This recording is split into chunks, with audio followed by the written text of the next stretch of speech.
నమస్తే, welcome to Leo prime time debate. Mulakala Cheruvu కల్తీ మద్యం, వాస్తవానికి జోగి బ్రదర్స్ ఏం చేశారు, అదేవిధంగా జే జనార్దన్ రెడ్డి బ్రదర్స్ ఏం వాంగ్మూలం ఇచ్చారు ఏంటి అయితే దీని మీద మాట్లాడడానికి లియో ప్యానల్లో ఉన్నారు సీనియర్ జర్నలిస్ట్ సత్యమూర్తి గారు, అదేవిధంగా సీనియర్ జర్నలిస్ట్ దుర్గా కుమార్ గారు. సార్ నమస్తే. సార్ నమస్తే. నమస్కారం జగన్ గారు. సార్ మన వీక్షకులు. దుర్గా కుమార్ గారు, మనం చూసుకుంటే మద్యం కుంభకోణం ఏదైతే ఉందో దీనిపైన చాలా పెద్ద పెద్ద తలకాయలు అరెస్ట్ అయ్యాయి. అది అటు పక్క మనం చూసుకుంటే చెవిరెడ్డి భాస్కర్ రెడ్డి కావచ్చు, చెవిరెడ్డి మనం చూసుకుంటే మిథున్ రెడ్డి కావచ్చు, మిగతా చాలామంది మనం చూసాం. అయితే ఇదొక పక్కనైతే కూటమి ప్రభుత్వానిపై బురద జల్లడానికంటూ అక్కడ ఏదైతే జోగి బ్రదర్స్ వేసిన స్కెచ్ ఏదైతే ఉందో అది పూర్తి ఇప్పుడు భగ్నం అయిపోయిందని చెప్పేసి అనుకోవచ్చు. మొత్తానికి ములకల చెరువు సంబంధించిన కేసులో వాంగ్మూలం కూడా ఇచ్చేశారు. జోగి బ్రదర్స్ ఏం చెప్తే అది చేసామని చెప్పి మొత్తానికి కూటమి ప్రభుత్వంపై బురద చల్లడం అనే దాంట్లో సక్సెస్ అయ్యారా లేదా అంటే ఏం చెప్తారు? జగన్ గారు, ఎప్పుడైనా ఒక ప్రభుత్వాలు ఓడిపోయినప్పుడు అసలు ఎందుకు మనకి ఓటమి ఎదురైంది, మనం ఏమి వైఫల్యం చెందాం మన పరిపాలనలో, మనం ప్రజల దగ్గర ఏమి మంచి మార్కులు రావడానికి ఏం చేయాలి, మనం ఏ విధంగా వాళ్ళని సంతృప్తిపరచాలి, జరిగిన తప్పుల్ని సరిదిద్దుకోవాలనేది ఏ ప్రజాస్వామ్య ప్రభుత్వం అయినా, ఒక సంస్కారవంతమైన రాజకీయ పార్టీ అయినా ఆలోచిస్తుంది. కానీ ఇప్పుడు ఈ రాజకీయ పార్టీలకి అలాంటి ప్రజల ఇచ్చిన ఒక తీర్పుని శిరసావహించడం కానీ, లేకపోతే ప్రజల దగ్గరికి వెళ్ళి వాళ్ళని సంతృప్తిపరిచి వాళ్ళ ద్వారా మనం అభిమానం పొందుదామనే ఉద్దేశాలు లేవు వీళ్ళకి అన్ని షార్ట్ కట్ మెథడ్సే. అధికారంలోకి వస్తేను ప్రజల రక్తాన్ని పీల్చి బతుకుతా ఉంటారు. ఒకవేళ అధికారంలో ఓడిపోతే కూడా ఏదైనా సరే గెలిచిన ప్రభుత్వాన్ని కేవలం కుట్రతోనే మనం పడగొట్టి వస్తాం. అంతేగాని ప్రజల దగ్గరికి వెళ్ళి మా ప్రభుత్వం హయాంలో జరిగిన తప్పులకి మేము క్షమాపణ చెబుతున్నాము, మేము వాటిని సవరించుకుంటాము, జరిగిన తప్పులు జరగవు ఈసారి అని ఒక విశ్వాసాన్ని పాదుగొల్పాలి. ఆ విశ్వాసాన్ని పాదుగొల్పేటంత వ్యక్తిత్వం కానీ, అలాంటి ఓర్పు కానీ, నేర్పు కానీ, అలాంటి ఉద్దేశం కానీ వీళ్ళకి లేదు. మళ్ళీ ప్రజల్ని బెదిరించడం ద్వారా అయినా రావాలి, లేకపోతే ప్రస్తుత ప్రభుత్వాన్ని, కూటమి ప్రభుత్వాన్ని అనవసరపు కారణాలతో అబాస్పాలు చేసైనా రావాలి. అంటే అక్రమ మార్గమే. వీళ్ళు రాజమార్గంలో మేము అధికారంలోకి వస్తామన్న ధైర్యం వాళ్ళకి లేదు. వీళ్ళ వ్యక్తిత్వం ఎంతవరకు అంటే వీళ్ళ నేలబారు రాజకీయం అంటారు దీన్ని. అదే కనుక గతంలో రాజకీయ పార్టీలు వాళ్ళ ఓటమిని చాలా మ్యాగ్నానిమస్గా, అంటే ఎంతో రాజసంగా ఒప్పుకునేవి. మేము ప్రజలు ఇచ్చిన తీర్పుని శిరసావహిస్తున్నాము అని ఆ మాట అంటమే గొప్పదనం. ఎందుకంటే ప్రజలు ఇచ్చిన తీర్పుని మేము తప్పు పట్టట్లేదు, అది ఏదైనా జరిగితే మా వల్ల తప్పు జరిగింది అని చెప్పేవాళ్ళు. ఇప్పుడు వీళ్ళు మమ్మల్ని కనుక మళ్ళీ ఎన్నుకోకపోతే జగన్ 2.0 వస్తుందని ఇలా బెదిరింపులతో చేస్తున్నారు. అట్లాగే ఇప్పుడు ఈ ప్రభుత్వం చక్కటి పరిపాలన చేసుకుంటూ వెళ్తుంది, మనకి ఎక్కడ అవకాశం చిక్కట్లేదు. కాబట్టి ఏదో ఒక ముసలం కలిగించాలి. అప్పుడు గతంలో చెన్నారెడ్డి గారు చీఫ్ మినిస్టర్గా ఉన్నప్పుడు కూడా 90లో రాజశేఖర రెడ్డి గారు ఇక్కడ మత విద్వేషాలు రెగ్గొట్టి కొన్ని వందల మంది మరణానికి కూడా కారకులయ్యారు, కేవలం ఆ ప్రభుత్వాన్ని దించేయటానికి. అదే పార్టీలో వీళ్ళు అట కాదు. ఇవాళ కూటమి ప్రభుత్వం ప్రజల మన్నలను పొందుతుంది, వాళ్ళకి పరిపక్వత ఉంది, వాళ్ళకి గతంలో అనుభవం ఉంది, శక్తివంతమైన నాయకత్వం ఉంది, ప్రజల్లో విశ్వాసం కలిగినటువంటి నాయకులు ఆ పార్టీకి ఉన్నారు. వీళ్ళకి అది లేదు. కాబట్టి ఇప్పుడు ఏదో ఒక ముస్లిం ఎట్లా కల్పించాలి, ఇలా కల్తీ మద్యం తయారు చేయించి దీన్ని ఫైనాన్స్ చేసింది జోగి బ్రదర్స్. అతను వాళ్ళకి బాగా సన్నిహితులైన దాసరి జనార్దన్ రావు వీళ్ళంతా చిన్నప్పటి నుంచి కలిసి బతికిన వాళ్ళే. మళ్ళీ మధ్యలో ఎప్పుడైతే ఈ కుంభకోణం బయటపడిందో అసలు నాకు తెలియదని కూడా చెప్పాడు ఒక ఇదిలో. కానీ తర్వాత మళ్ళీ ఒప్పుకున్నాడు, వాళ్ళకి వాళ్ళ తాతయ్యల దగ్గర నుంచి మా తాతల దగ్గర నుంచి సావాసం అన్నమాట వాస్తవం అని. ఇప్పుడు మీరు చెప్పారు, సిట్ ముందు జయచంద్రారెడ్డి కానీ దాసరి జనార్దన్ రావు కానీ అందులో ఉండే ఇతర ముద్దాయిలు అందరూ కూడా మాకు అసలు ఇట్లాంటి కుంభకోణం చేయాలి, అలా కల్తీ సారా తయారు చేయడం మాకు తెలీదు, అయినా ఈ ప్రభుత్వంలో అన్ని బ్రాండ్లు దొరుకుతున్నప్పుడు అసలు మేము ఇట్లాంటి వ్యాపారం చేసి షైన్ అవుతామని మేము అనుకోలే. కానీ లాభ నష్టాలతో మీకు పని లేదు, నేను ఫైనాన్స్ ఇస్తాను, మీరు చేయాల్సిందల్లా ఒక 3 చీప్ బ్రాండ్లని, 3 బ్రాండ్లు ప్రజల్లో బాగా ఆమోదం పొందిన బ్రాండ్లని నకిలీ తయారు చేయండి. ఆ నకిలీ తయారు చేయడానికి కావాల్సినటువంటి బాటిల్స్, తర్వాత ఫార్ములా వాళ్ళకి తెలుసు. గతంలో జగన్ బ్రాండులకి ఏదైతే వాడారో అదే ఫార్ములా నాసిరకం ఫార్ములా. కాబట్టి ఆ లేబుల్స్ అవి ప్రింట్ చేయటం ఇదంతా ఆడి ఎక్కడ ములకల చెరువు అయితే అన్నమయ్య జిల్లా అది లోతట్టుగా ఉంటుందని అక్కడ తెలుగుదేశంలో గతంలో పోటీ చేసిన ఒక వ్యక్తిని మచ్చిక చేసుకుని జయచంద్రారెడ్డిని ఈయన్ని కనుక ముందు పెడితే వాళ్ళు డబల్ ఎడ్జ్డ్ బ్లేడ్ లాగా చేశారు దీన్ని. ఈ కుంభకోణంలోనేమో లాభం వస్తేనూ సంపాదిద్దాం, లేదు ఒకవేళ కనుక దొరికితే కనుక జయచంద్రారెడ్డిని ముందు పెట్టి మాకు సంబంధం లేదు అతను తెలుగుదేశానికి సంబంధించిన వ్యక్తి అని. అంతకుముందు అతను రామచంద్రారెడ్డి పెద్దిరెడ్డి రామచంద్రారెడ్డి కుటుంబానికి చెరుడు. మా పార్టీ మారాడు, అందరితో పాటు కొంతమంది సీట్లు ఇచ్చారు ఇతను గెలుస్తాడని. కానీ అతను పోటీ కూడా సరైన మనసుతో చేయలేదంటున్నారు, హాఫ్ హార్టెడ్గా చేశాడు. ఎందుకంటే వాళ్ళ తమ్ముడు ఆ గెలుపు సహకరించే విధంగా శాబటైజ్ చేశాడని. సరే అది కూడా తెలుగుదేశం వదిలేసింది. 164 స్థానాల్లో వచ్చిన తర్వాత ఒకటి గెలిస్తే ఎంత లేకపోతే ఎంత, ఇక జాగ్రత్తగా ఉండాలనేది తెలుసుకున్నారు. కానీ ఇతన్ని ఈ కుంభకోణంలో ఉపయోగిస్తారనేది కూటమి ప్రభుత్వానికి ఊహ కూడా అందులో పట్టుకునే రాక. వాళ్ళు పట్టుకున్న తర్వాత అసలు మన పార్టీ ఏ పార్టీ అనేది ఇక ఆలోచించే విషయం లేదు ఇక అక్కడ, ఎవడైనా ఒకటే. కాబట్టి ఇప్పుడు జయచంద్రారెడ్డి వాళ్ళు చెప్పింది ఏంటంటే ఇతను ఫైనాన్స్ చేసింది జోగి రమేష్, వాళ్ళ తమ్ముడు రాము, వీళ్ళు కీ ఆర్కిటెక్ట్స్ దీనికి. ఇప్పుడు రిపోర్ట్స్ కూడా వచ్చినాయి దీన్ని పూర్తి కల్తీ మద్యంతో చేశారని. వీళ్ళు ఎక్కడెక్కడ మెటీరియల్ కొంది, ఎవరు కొన్నారు, బ్యాంక్ ట్రాన్సాక్షన్స్, వాట్సాప్ మెసేజెస్, ఇలాంటి సాంకేతికమైనటువంటి ఆధారాలు కూడా సిట్ సేకరించింది. తర్వాత ఇప్పుడు జోగి రమేష్ జైల్లోనే ఉన్నాడు. తను జైల్లో అరెస్టు చేస్తున్న టైంలో కూడా ఆఖరి ప్రయత్నం అంటారు చూసారా, ఇప్పుడు చనిపోతున్నాడికి వరిగడ్డి కూడా పరకు కూడా బతికిస్తున్న ఆశ ఉంటుంది. అట్లాగే అతను ఈ బ్లేడ్ బ్యాచ్ల్ని గంజాయి బ్యాచ్ల్ని తెచ్చుకుని అరెస్ట్ని ఆపించుకుందామని కూడా చూశాడు, అతను ఏదో పెద్ద స్వతంత్ర సమర యోధుడిలాగా. కానీ ఒక్కసారి కూటమి ప్రభుత్వం వచ్చిన తర్వాత వాళ్ళకి మనాతన ఏం లేదు, ఎవడైనా ఒకటే. అది వాళ్ళు అర్థం చేసుకున్నారు. ఇతనికి ఇంకా అర్థం కాలేదు కానీ వాళ్ళకి అర్థమైంది, వాళ్ళకి ఎవడో కూడా రాలా. ఆ టైంలో 3 గంటలు వేచి చూసి మరి పోలీసులు అరెస్ట్ చేశారు. నిజానికి ఒక ముద్దాయిని అరెస్ట్ చేయడానికి వెళ్ళినప్పుడు అంత పెద్దరికం చూపించాల్సిన అవసరం లేదు. అయినా కూడా ఇవాళ ఉండేటువంటి ఈ మీడియా వ్యవస్థ ఇవన్నీ కూడా ఎలర్ట్గా ఉన్నాయి. కాబట్టి మనం తప్పు చేయకూడదు. అవతలాడి తప్పు చేసి ఆడికి 3 గంటలు లాంగ్ రోప్ ఇచ్చామంటారు చూసారా, ఆ లాంగ్ రోప్ ఇచ్చి మరీ అరెస్ట్ చేశారు. కాబట్టి జోగి రమేష్ వైఎస్ఆర్సీపీ పెద్దలు చేసినటువంటి తెర వెనక నాటకం బయటకు వచ్చేసింది. ఎవరైతే ముద్దాయిలుగా ప్రథమ శ్రేణిలో ఉన్నారో వాళ్ళే చెప్పారు. ఇంకా దాంట్లో ఇక దాపరికం లేదు. ఇంతరాక తెర వెనక జరిగింది అది. ఇవాళ ఎప్పుడైతే ఈ వాంగ్మూలం వచ్చిందో తెర తీసేసినట్టు అయింది, నాటకం మొత్తం బయటపడింది. కాబట్టి ప్రజలు కూడా ఇట్లాంటి పార్టీలని ఇప్పుడు జనం ప్రాణాలతో ఆడుకున్నారు. వాళ్ళు డబ్బు చేసుకోవటం ఒక ఎత్తు, తర్వాత ప్రజలు ఎన్నుకున్న న్యాయబద్ధంగా ఎన్నుకున్న ప్రభుత్వాన్ని కూలదోయటానికి చేసిన కుట్ర కూడా ఇది. ఇప్పుడు ఆ సెక్షన్లు కూడా అమలు చేయాలి ఇది. అయితే సత్యమూర్తి గారు మనం చూసుకుంటే ఏదైతే మద్యంలో కుంభకోణం జరిగింది దానికి సంబంధించి పెద్ద పెద్ద తలకాయలు అరెస్ట్ అయ్యాయి. మనం చూసుకుంటే మిథున్ రెడ్డి కావచ్చు, చెవిరెడ్డి భాస్కర్ రెడ్డి కావచ్చు, అదేవిధంగా జగన్మోహన్ రెడ్డికి సంబంధించిన ఓఎస్డీ కావచ్చు, బాలాజీ గోవిందప్ప కావచ్చు, చాలా పెద్ద పెద్ద తలకాయలు అయితే అరెస్ట్ అయ్యాయి. అయితే జగన్మోహన్ రెడ్డికి ఒక రకమైనటువంటి ఒక లక్షణం ఉంది, ఏదైతే తన పైన వచ్చిన నిందేదైతే ఉందో పక్కనోడి పైన కూడా వేయాలనేటువంటి ఆలోచన. దాని విధంగానే ఇప్పుడు ఇక్కడ ఏదైతే ములకల చెరువు కల్తీ మద్యం కేసు సంబంధించి జోగి రమేష్ ఇదంతా స్థాపించాడా, నిజంగా బురద చల్లాలనే ప్రయత్నమేనా అంటే ఏమంటారు? ఇప్పుడు జగన్మోహన్ రెడ్డి మొదటి నుంచి కూడా ఈ ములకల చెరువు అక్రమ మద్యం కేసుని కూటమి ప్రభుత్వానికి మెడక చుట్టడానికి చాలా ప్రయత్నాలు చేశాడు. చెప్పాడు, పబ్లిక్లో కూడా వచ్చి చెప్పాడు. ప్రతి రాష్ట్రంలో సరఫరా అవుతున్న ప్రతి 5 మద్యం బాటిళ్లలో ఒకటి నకిలీ బాటిల్ ఉంది అని చెప్పి ఒక ముఖ్యమంత్రి స్థాయిలో పనిచేసిన జగన్మోహన్ రెడ్డి వచ్చి చెప్పాడు. మరి నువ్వు ముఖ్యమంత్రి స్థాయిలో పనిచేసావు కదా, నీ దగ్గర ఆధారాలు ఉన్నాయా? ప్రతి 5 మద్యం బాటిళ్లలో ఒకటి నకిలీది అని చెప్తున్నావు కదా, ఆ నకిలీ మద్యం బాటిల్ చంద్రబాబు నాయుడు తయారు చేశాడని చెప్తున్నావు కదా, నీ దగ్గర ఆధారాలు ఉన్నాయా? ఈ రోజున ఏదైతే ఈ ములకల చెరువు నకిలీ మద్యం కేసు ఉందో ఈ కేసులో నీకు సంబంధించిన, నీ పార్టీకి సంబంధించిన నాయకుల ప్రమేయం ఉన్నది అని సిట్టు సాక్ష్యాలు ఆధారాలతో సహా కోర్టు ముందర పెట్టింది, ఛార్జ్షీట్లో ఫైల్ చేసింది. ఇప్పుడు దీనికి జగన్మోహన్ రెడ్డి వచ్చి సమాధానం చెప్పాలి. నీకు అక్కడ ములకల చెరువులో ఈ నకిలీ మద్యాన్ని తయారు చేయటం, ఈ బ్రాండు, ఇవన్నీ కూడా వీళ్ళందరూ కూడా ముందు నుంచి జగన్మోహన్ రెడ్డి ప్రభుత్వంలో ఉన్నప్పటి నుంచి తయారు చేస్తూనే ఉన్నారు. మధ్యలో కూటమి ప్రభుత్వం రాగానే ఆపేశారు. మనం పట్టుబడతాము, పట్టుబడితే కఠినమైన శిక్షలు వేస్తారు అని చెప్పి ఆపేశారు వీళ్ళందరూ.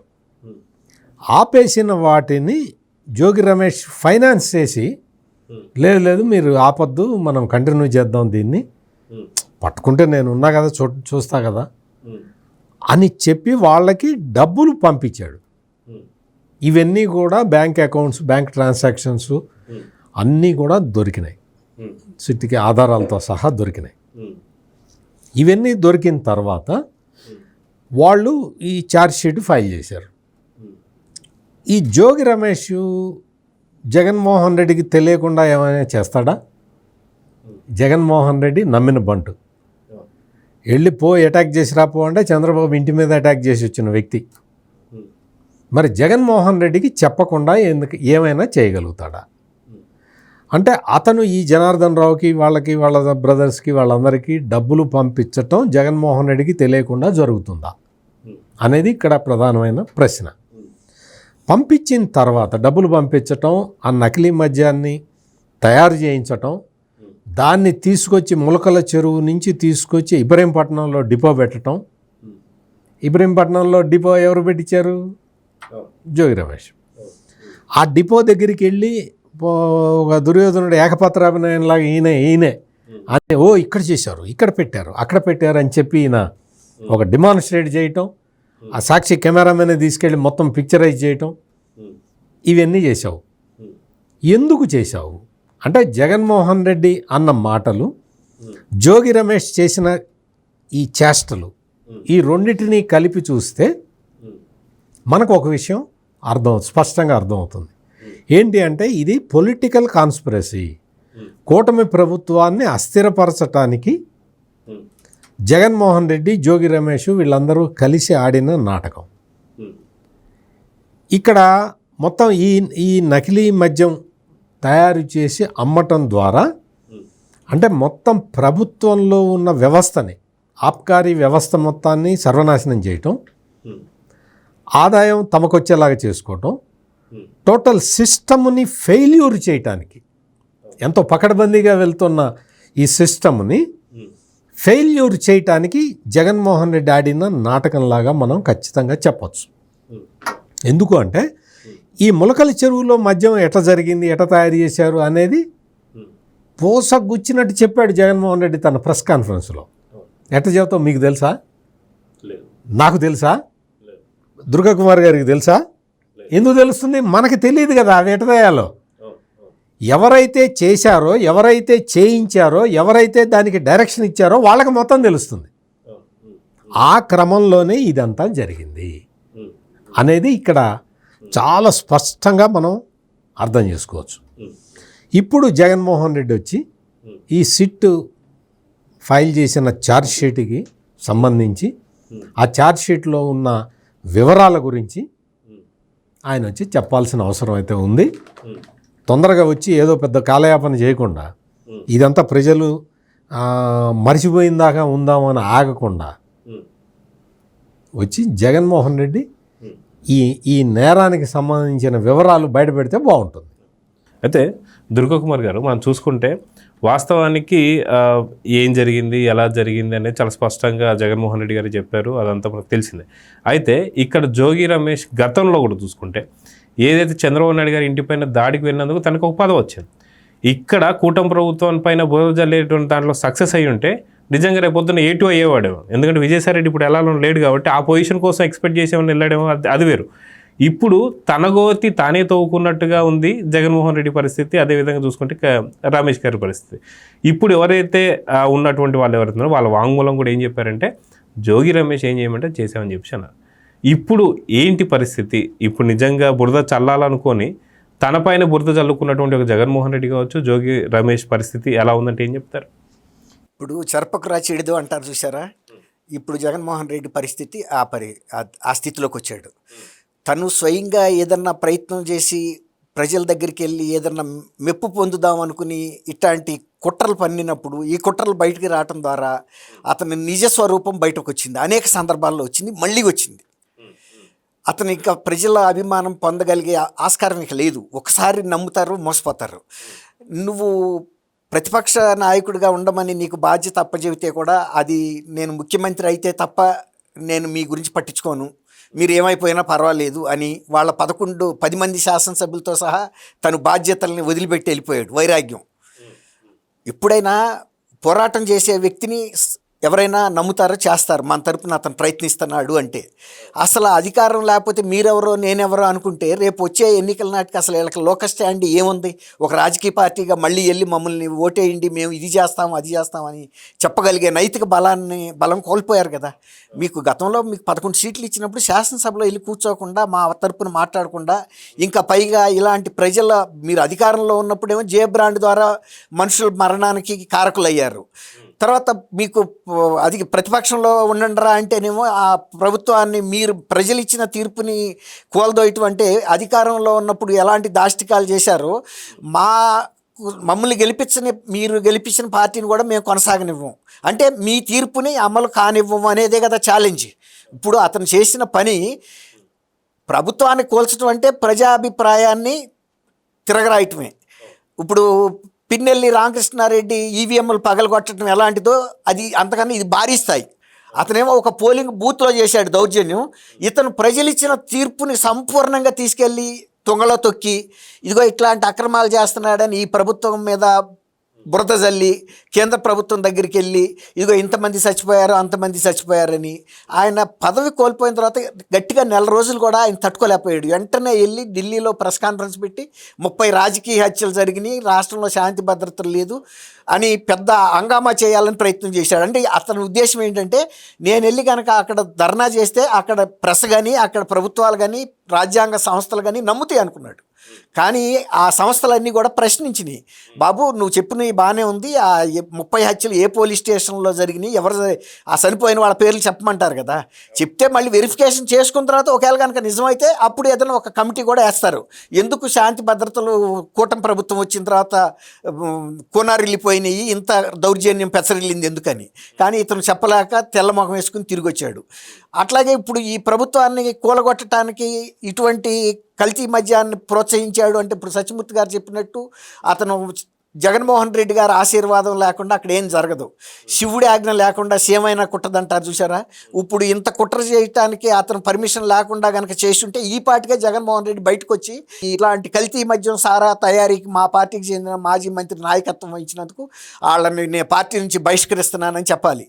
తెలుగుదేశం వాళ్ళు వెంటనే చెప్పారు వాళ్ళ పార్టీకి సంబంధించిన వ్యక్తి కాకపోయినా కొత్తగా చేరినా కూడా అతన్ని మేము పార్టీ నుంచి సస్పెండ్ చేసాం, భవిష్యత్తులో కూడా ఇట్లాంటి వ్యక్తులు మేము సహించమని చెప్పారు. ఇప్పుడు జగన్మోహన్ రెడ్డి అదే మాట చెప్పాలి. ఇప్పుడు ఇతనే కాదు ఇంకెవడన్నా మాజీ మంత్రులు అనుకునో శాసనసభ్యులు అనుకునో చేసినా కూడా నేను పార్టీలో ఒప్పుకోను, లా అండ్ ఆర్డర్ పోలీసులకు కూడా నేను ఒక బ్లాంక్ చెక్ ఇస్తున్నాను, మీరు నిర్మోహమాటంగా చర్యలు తీసుకోమని అనాలి. తమ్ముడు చేసినా మనం వెంట వేసుకెళ్ళామంటే ఆ తప్పులో మంద కూడా సగం పాత్ర ఉన్నట్టే. ఇప్పుడు అతను నైతిక బాధ్యత వహించాలి. ఇప్పుడు ఈయన అన్నట్టు సత్యమూర్తి గారు నువ్వు తొందరగా వస్తాడని జీవితంలో రాడని కూడా చెబుతాను నేను. అది జగన్మోహన్ రెడ్డి గారి నైజమే కాదు, తప్పుల్ని సమర్థించడమే జగన్మోహన్ రెడ్డి నైజం. గతంలో కూడా మనం అనుకున్నాం వాళ్ళ చెల్లెలు షర్మిలతో రాజీ పడతాడని అనేక వార్తలు వచ్చిన సందర్భంలో కూడా మనం ఏం చెప్పామంటే అతను ఎవరితోనూ రాజీ పడ్డా ఆస్తి విషయంలో చెల్లి తల్లితో కూడా అని కూడా చెప్పాం. అందరూ ఆశ్చర్యపోయారు. కానీ జరిగింది అదే. అతని నైజాన్ని ఎవడైనా సరే పుట్టుకతో వచ్చిన బుద్ధులు జగన్ గారు పుడకలతోనే పోతాయి. అది ఎవడాడు సంస్కరించుకోలేడు. మొన్న రాజమోహన్ రెడ్డి గారు కూడా ఆ విషయం చెప్పాడు.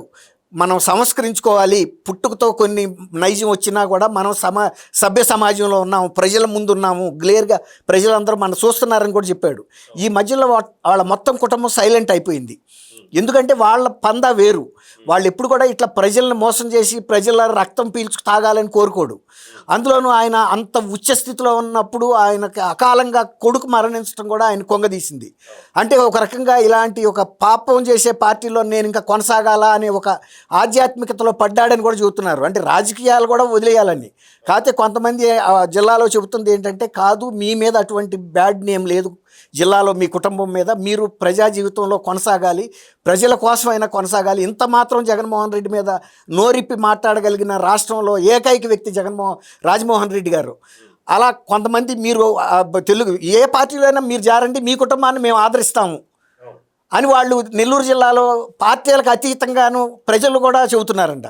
మీరు అంటే రాజకీయాల నుంచి విరమించకూడదు, మీలాంటి వాళ్ళు ఉండాలి, ప్రజల శ్రేయస్సు కోసం మాట్లాడగలిగే వ్యక్తి అని.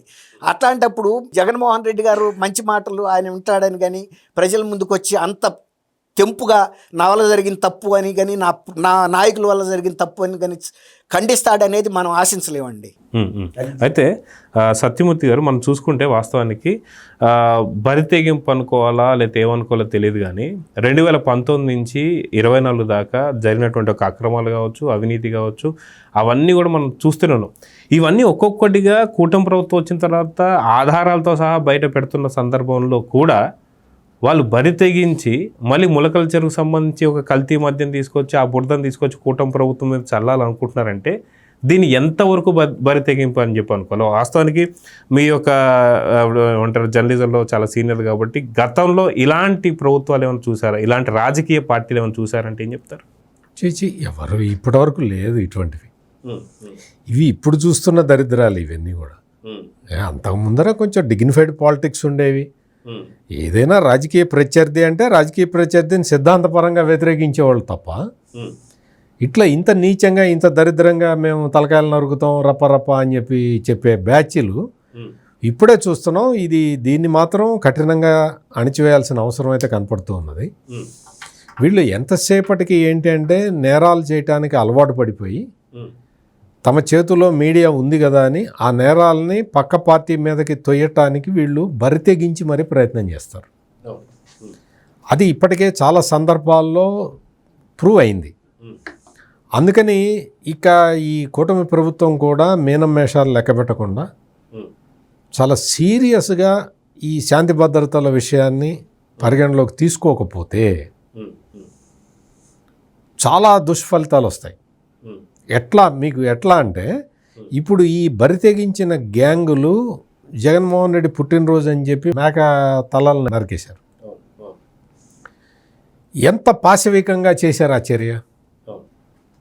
చేసి పైగా వాళ్ళు వీడియోలు తీసి పబ్లిసిటీ చేసుకోవటం. ఎవడన్నా చేస్తాడా? నువ్వు చేసేదే తప్పుడు పని అని కనీసం నీకు అవగాహన ఉండాలి కదా. అందుకనే పోలీసులు వాళ్ళకి రోడ్డు మీద నడిపించారు, పబ్లిక్లో నడిపించారు. నువ్వు పెద్ద రౌడీవా, నువ్వు రౌడీ షీటర్వా, నీ కథ ఏందో ప్రజలు చూడాలని చెప్పి నడిపించారు. నడిపించి వదిలేయటం కాకుండా వాళ్ళ మీద రౌడీ షీట్లు ఓపెన్ చేయాల్సిన అవసరం అయితే ఉంది.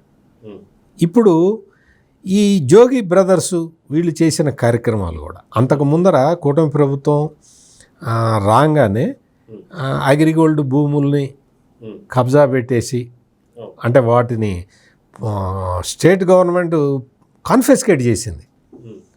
అటువంటి ఆస్తులని కూడా సర్వే నెంబర్లు మార్చి తన కొడుకు పేరు మీద రిజిస్టర్ చేసుకున్నాడు ఈ జోగి రమేష్.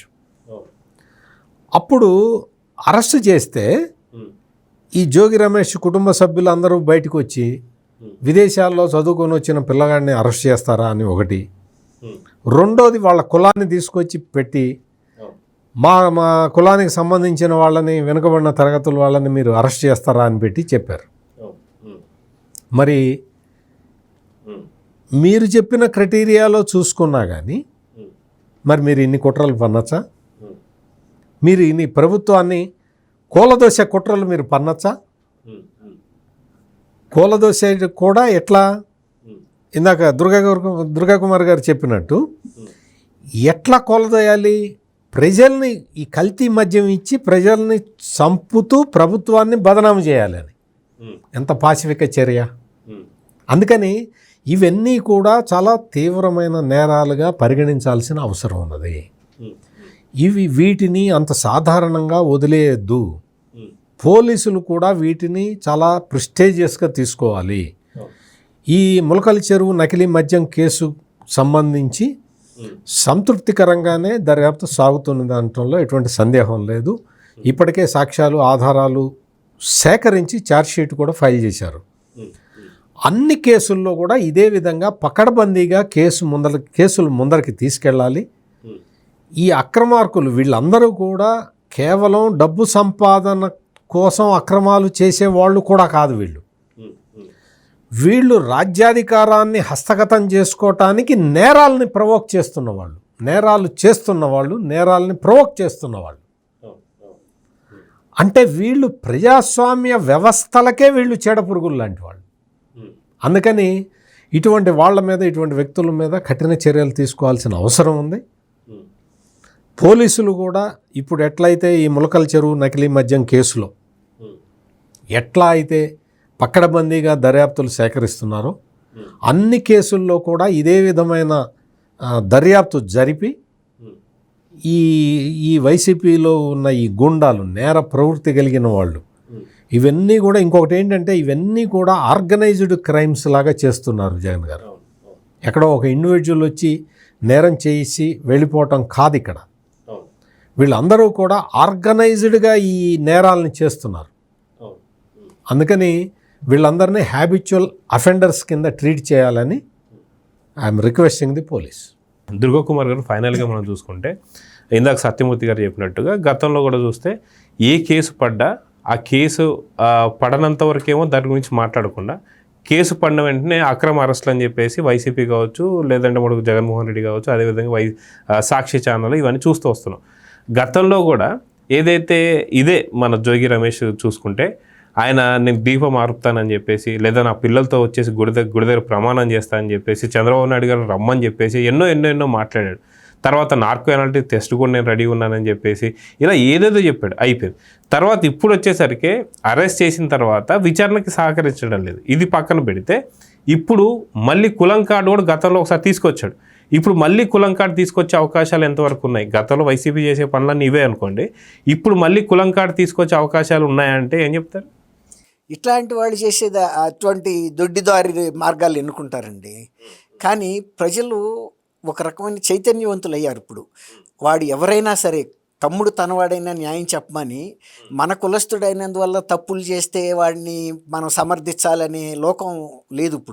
ఇప్పుడు ఐతా నగర్లో మొన్న మధ్య చూసాం, కొంతమంది పోలీసుల మీద దాడి చేసినప్పుడు కూడా ఇలాంటి కులం కార్డు తీయబోతే ఆ స్థానికులు చెప్పారు, అయ్యా వాళ్ళు మా కులంలో పుట్టినందువల్ల వాళ్ళే మహానుభావులుగా ఏం కాదు, మహనీయులు అంతకన్నా కాదు, వాళ్ళు సమాజంలో చీడపురుగుల్లాగా తయారయ్యారు కాబట్టి దాన్ని మేము కుల సంఘాలకి ఆపాదించొద్దని కూడా చెప్పే సందర్భాలు మనం చూసాం. కాబట్టి ఇవాళ ఈ జోగి రమేష్ అంతకుముందు ఒక కుర్రాడిని, అదే కులానికి చెందిన వ్యక్తి పిల్లాడిని, మైనర్ని వాళ్ళ అక్కని టీచ్ చేస్తున్నారని అడ్డుకుంటే అమర్నాథ్ గౌడ్ని పెట్రోల్ పోసి తగలబెట్టేస్తే ఈ పెద్ద మనిషి ఆ రోజు ఎక్కడున్నాడని కూడా అదే సమాజం అడుగుతుంది. అనేక ఇతర వెనకబడిన వర్గాల వాళ్ళు కూడా అడుగుతున్నారు, ఇతను ఎన్ని కోట్లు సంపాదించాడో, ఎంత ప్యాలెస్లు కట్టాడో, లేకపోతే హాయిల్యాండ్ భూములు ఉన్నాయి కదా, దాని యాగ్రిగోల్డ్ భూములు ఈయన ఆక్రమించాడు, కానీ వీళ్ళ వర్గానికి చెందిన ఇతర ప్రజలు ఆక్రమించగలిగారా? ఎందుకు? అధికారం ఉంటే నువ్వు చేయగలుగుతావు, నీ పక్కనాడికి కూడా అతను సహాయం చేసే మనిషి అతను కాదు, వీళ్ళెవరు కూడా కాదు. అట్లాంటప్పుడు అటువంటి కార్డులు పట్టుకుని వీళ్ళు వెళ్తే మొన్న అరెస్ట్ చేసినప్పుడు కూడా ప్రయత్నం చేశాడు అరెస్ట్ని ఆపడానికి. ఈయనేదో పెద్ద స్వతంత్ర సమర యోధుడు, అన్యాయంగా అరెస్ట్ చేస్తారు. అయితే వాళ్ళు ఎందుకు ఫీల్ అవుతున్నారంటే వైఎస్ఆర్సీపీ వాళ్ళ అక్రమ అరెస్టులని, వాళ్ళ టైంలో పోలీసుల్ని యూనిఫారాలు తీసేసి గోడలకి కొంకీలకి తగిలిచ్చేసేయండి, మా వాళ్ళు ఎన్ని అక్రమాలు చేసినా, ఎన్ని అన్యాయాలు చేసినా, దాష్టికాలు చేసినా, దౌర్జన్యాలు, గృహ దహనాలు, వాహన దహనాలు ఏవి చేసినా మీరు పోలీసులు నమోదు చేయొద్దు అనేసి చెప్పేశారు. అందుకని ఆ కాలంలో పోలీసులు ఛార్జ్ షీట్ మీరు అన్నట్టు కేసులు పెట్టలేదు, దర్యాప్తులు చేయలేదు, ఛార్జ్ షీట్లు ఫైల్ చేయలేదు, అరెస్టులు చేయలేదు. కాబట్టి ఇవాళ పోలీసులు అరెస్టు చేస్తారా అని అంటే ఆశ్చర్యంగా ఉంది వాళ్ళకి. అంటే పోలీసులు మనం నిర్వీర్యం చేసేసాం కదా, అసలు వ్యవస్థలన్నింటినీ కోల్దోసేసామని. అసలు ఆ వ్యవస్థలు లేకపోతే సామాన్య ప్రజలకు రక్షణ ఎక్కడ ఉంటుంది? అందుకే కదా వాళ్ళు కూటమి ప్రభుత్వాన్ని ఎన్నుకుంది. మేము ఇలాంటి దాష్టికాలు ఇంకా తట్టుకోలేము, మాకు ప్రజాస్వామ్యయుతమైన ప్రభుత్వం కావాలి, డాక్టర్ అంబేద్కర్ రాసిన రాజ్యాంగాన్ని అమలు చేసే ప్రభుత్వం కావాలి, నీతివంతమైన నాయకులు కావాలి, నీతివంతమైన పార్టీలు కావాలి అని 3 పార్టీలు మేము ముందుకొస్తే కూడా మీ ముగ్గురు మంచివాళ్ళేనని సర్టిఫికెట్ ఇచ్చి అప్పుడు రాక 151 సీట్లు ఇచ్చి తల మీద పెట్టుకు తిప్పిన వైఎస్ఆర్సీపీని అయ్యాన్ని మీరు తీసి చెత్తపుట్టలు బంగాళాఖాతంలో పారేశారు కదా. కాబట్టి ఇవాళ వీళ్ళు ఇట్లాంటి ఎన్ని కార్డులు పట్టుకెళ్ళినా ఏం చేసినా ప్రజలు నమ్మరు జగన్ గారు. ఎందుకంటే ప్రజలు పడ్డ బాధలు, అసలు జగన్మోహన్ రెడ్డి ఏం పడ్డాడు, వాళ్ళ నాయకులు ఏం పడ్డారు, వాళ్ళు సంపాదించుకున్నారు. నష్టపడ్డది ప్రజలు, కష్టపడ్డది ప్రజలు, ప్రాణాలు కోల్పోయింది ప్రజలు, తర్వాత సరైన విద్యా సౌకర్యాలు లేక, ఉపాధి సౌకర్యాలు లేక మహిళలు కానీ యువత కానీ అందరూ సఫర్ అయ్యారు. అందుకే లేకపోతే 164 సీట్లు రావటం అనేది 175లో అసలు బహుశా భారతదేశ చరిత్రలో కూడా అంత రికార్డు మెజార్టీ ఎవరికి వచ్చి ఉండదని నేను అనుకుంటున్నా. ఈవెన్ 151 వచ్చిందే చాలా ఘనమైన మెజార్టీ. అప్పుడు అంత నమ్మారు. అట్లాగే అంత అతని మీద వచ్చినటువంటి వ్యతిరేకత కూడా అట్లాంటి వ్యతిరేకత వచ్చింది. అసలు అటువంటి వ్యక్తులు చేసే కుయుక్తుల్ని ప్రజలు నమ్ముతారని అయితే మనం అనుకోలేము జగన్.